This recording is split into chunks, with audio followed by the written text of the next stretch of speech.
மூல முதற்கடவுளாகிய விநாயகப் பெருமானை வணங்கிக் கொண்டு ஆஸ்ட்ரோ டிவி எஸ்எஸ் மணியன் நேயர்களுக்கும் ஜோதிட அன்பர்களுக்கும் எனது வணக்கங்களையும் வாழ்த்துக்களையும் தெரிவித்துக் கொள்கிறேன்.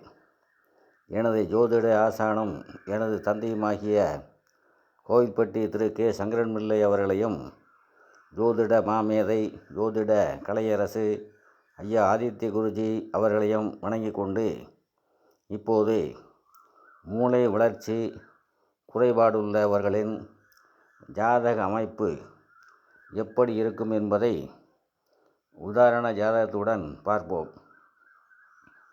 என் சான் உடம்பிற்கும் சிரசே பிரதானம் என்றார்கள் முன்னோர்கள். சிரசு என்றால் தலை என்று அர்த்தம். தலைக்குள் அமைந்திருக்கும் மூளை என்பது 1000 கம்ப்யூட்டர்களை விட மேலான திறன் படைத்தது.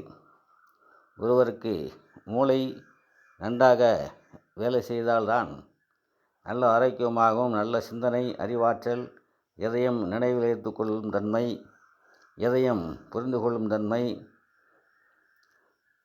கொசுவோ எறும்போ கடித்தால் கூட நம்மை அறியாமலேயே சட்டென்று அதை அடிக்கும் செயல்பாடு மூளை கைகளுக்கு இடும் கட்டளையாகும். இப்படி ஒவ்வொரு உறுப்புகளையும் மூளை தனது கட்டுப்பாட்டில் வைத்துள்ளது என்று மருத்துவ ஆய்வாளர்கள் கூறுகிறார்கள். விபத்து நடந்து மூளை செயலிழந்துவிட்டால் அந்த மனிதன் இறந்ததற்கு சமம். உடலில் உயிர் இருந்தாலும் கூட அவரால் செயல்பட முடியாது.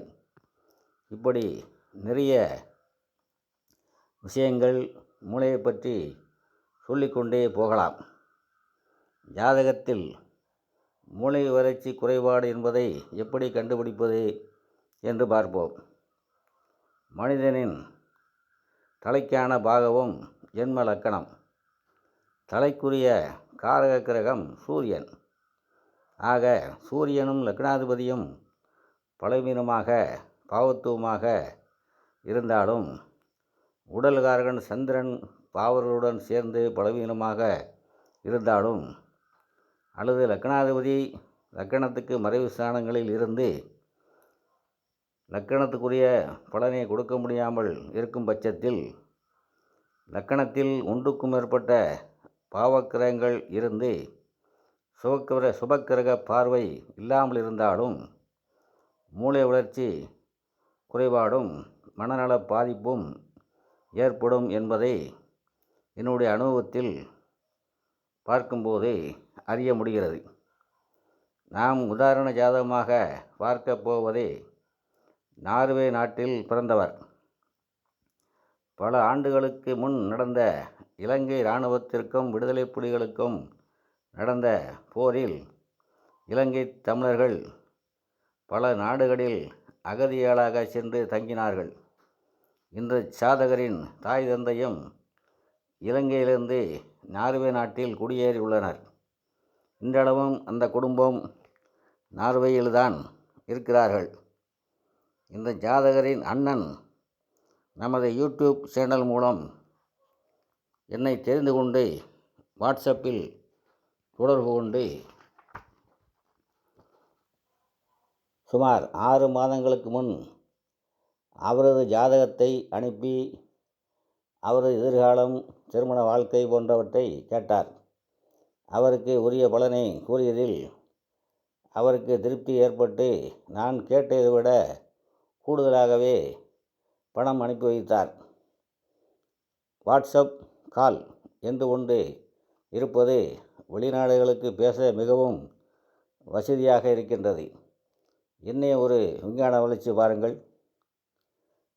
அவருக்கு ஜாதகம் பார்த்த அந்த நபர் தனது தம்பியின் ஜாதகத்தை அனுப்பி பலன் கேட்டார். ஜாதகர் பிறந்த தேதி 30/7/2005 2:40 AM நார்வேயில் உள்ள மால்டி என்ற இடத்தில் பிறந்துள்ளார். ஜென்ம லக்கணம் மிதுனம். 2இல் சூரியன் புதன் சனி, 3இல் சுக்கிரன், 4இல் வியாழன் கேது, 10இல் ராகு, 11இல் செவ்வாய், 12இல் சந்திரன். இந்த ஜாதகத்தில் டிகிரி கணக்கு முக்கியம் என்பதால் கிரகங்கள் இருக்கும் டிகிரி விவரத்தையும் சொல்லிவிடுகின்றேன். லக்கணம் 82.41 டிகிரியில் இருக்கிறது. சூரியன் 103 டிகிரியில் இருக்கிறார். சந்திரன் 35.21 டிகிரியில் இருக்கிறார். புதன் 114.35 டிகிரியில் இருக்கிறார். சுக்கிரன் 134.27 டிகிரியிலும், செவ்வாய் 7.7 டிகிரியிலும், வியாழன் 169.5 டிகிரியிலும், சனி 97.48 டிகிரியிலும், ராகு 389.16 டிகிரியிலும், கேது 173.16 டிகிரியிலும் இருக்கிறார்கள். கார்த்திகை நட்சத்திரத்தில் பிறந்த இவருக்கு சூரிய திசை இருப்பு 2 வருடம் 1 மாதம் 2 நாள். லக்னாதிபதி புதன் லக்கணத்துக்கு 2இல் தான் பகைவராக கருதும் சந்திரனுடைய வீட்டில் இருக்கிறார். மேலும் கிரக அஸ்தமன விவரங்களை முதலில் தெரிந்து கொள்வது நல்லது. எந்தெந்த கிரகங்கள் சூரியனிடமிருந்து எத்தனை டிகிரியில் என்னென்ன கிரகம் இருந்தால் அஸ்தமனமாகும் என்று தெரிந்து கொள்வதே அவசியமாகும். சூரியனுக்கு முன்பின் 9 டிகிரிக்குள் சுக்கிரன் இருந்தால் அஸ்தமனம். சூரியனுக்கு முன்பின் 11 டிகிரிக்குள் வியாழன் இருந்தால் அஸ்தமனம். சூரியனுக்கு முன்பின் 12 டிகிரிக்குள் புதன் இருந்தால் அஸ்தமனம். சூரியனுக்கு முன்பின் 15 டிகிரிக்குள் சனி இருந்தால் அஸ்தமனம். சூரியனுக்கு முன்பின் 17 டிகிரிக்குள் செவ்வாய் இருந்தால் அஸ்தமனம் அடையும். இந்த நிலையை அஸ்தமன நிலையை கிரகங்கள் அடையும். இந்த அஸ்தமனமான கிரகங்கள் தனது ஆதிபத்திய பலன்களையும் காரக பலன்களையும் கொடுக்கும் வலிமையை இழக்கிறது. இந்த ஜாதகத்தில் தலை மூளைக்கு காரகமான சூரியன் 103 டிகிரியில் இருக்க, சனி 97.48 டிகிரியில், அதாவது சுமார் 5 டிகிரிக்குள் இணைந்து சனி அஸ்தமனமாகி சூரியனை பாவத்துவப்படுத்துகிறார்.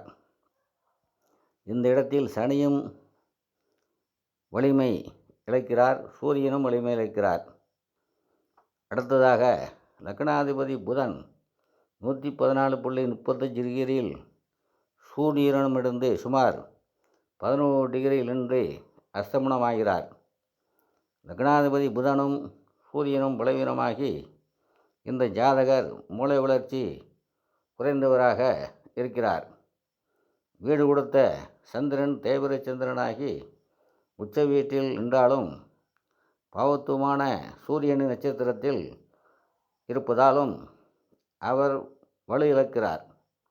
4ஆம் இடத்தில் நின்ற வியாழன் 9ஆம் பார்வையாக பார்த்தாலும் வியாழனுக்கு வீடு கொடுத்த புதன் அஸ்தமனமாகியதால் வியாழன் பார்வைக்கு முழு வலிமை இல்லை, ஓரளவு வலிமையுடன் இருப்பதால் ஜாதகர் ஆயுளுடன் இருக்கிறார். 2ஆம் இடத்தில் பாவத்துவமான கிரகங்கள் இருப்பதால் இவருக்கு பேச்சும் சரியாக வராது. தனது ஒரு சில வேலைகள் தானே பார்த்து கொண்டாலும் அடுத்தவர் உதவியுடன் தான் இருக்க முடியும். தோளுக்கு காரக கிரகமான சனி அஸ்தமனமாகி ஆறக்கூடிய செவ்வாய் தனது 4ஆம் பார்வையால் புதன் சனி சூரியனை பார்த்து செவ்வாய்